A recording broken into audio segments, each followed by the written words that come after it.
House Judiciary Chair Jim Jordan. Good to see you, sir. Good to be with you again, Chris. What is the meat on the bones of concerns about the money? I think everything you just described. I mean, where's this money coming from? You see all these tents and this kind of organized fashion this is done. Who's financing it? We think that's an important question. And from the Judiciary Committee perspective, we think, as I said today in this press event, there are three sort of fundamental questions the Biden administration should answer. First, are these students who are engaged in this radical activity, what the law says espousing or promoting, endorsing terrorist activity, are these students engaged in that? Are they here on a visa? If we know who they are, is the State Department actively trying to revoke that visa? And for those who've had their visa revoked, is the Department of Homeland Security starting removal process, getting them out of the country? Because if you're engaged in that kind of activity, radical activity, not First Amendment protected speech, but radical activity that's against the law, you're not supposed to be here. That's plain and simple. So that's what we're going to look at from the perspective of the Judiciary Committee, which has kind of jurisdiction over immigration law.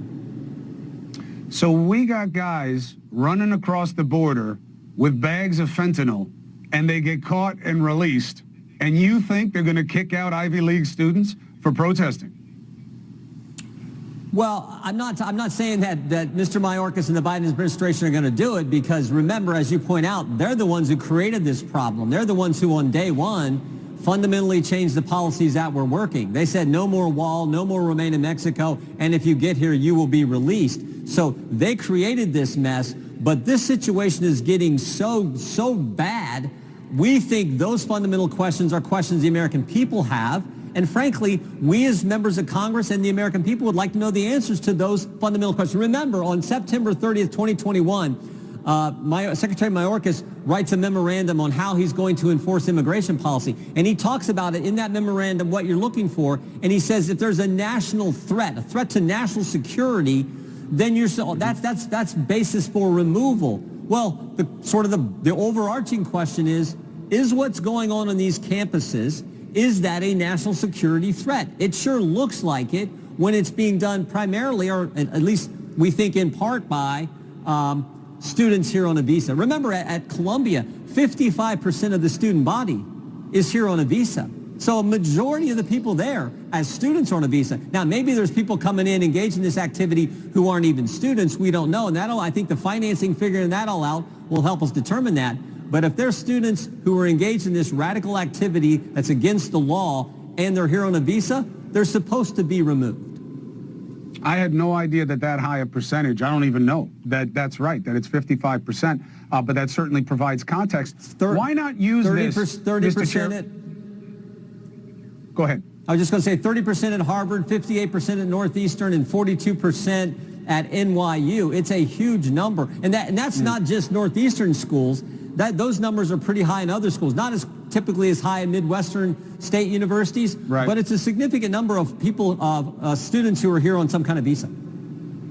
Mr. Chairman, why not use this situation as an opportunity to put together legislation about immigration and the southern border right now and take action and show the American people that something can get done to make these things better instead of just holding it off until after the election?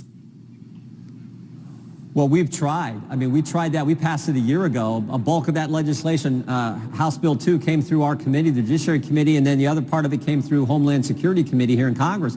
We passed that out of the House. It's been sitting in the Senate for now a year, but Chuck Schumer won't bring it up. So we're for doing something, but it seems to me that the Biden administration isn't. Again, they willfully, deliberately, intentionally created the problem on day one when they reversed the policies that the Trump administration had in place. Frankly, policies that were working, they reversed those. They made that intentional decision to do so on day one, and they've given us this mess, which, by the way, Chris, we're on track to get to 12 million migrants coming in the country in the Biden administration.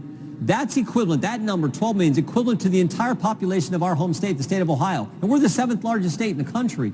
That's the magnitude of this problem. So they don't want to address it. For some reason, they want this to continue. I have no idea why, but they do. So that's the problem. We passed legislation a year ago that would fix the problem.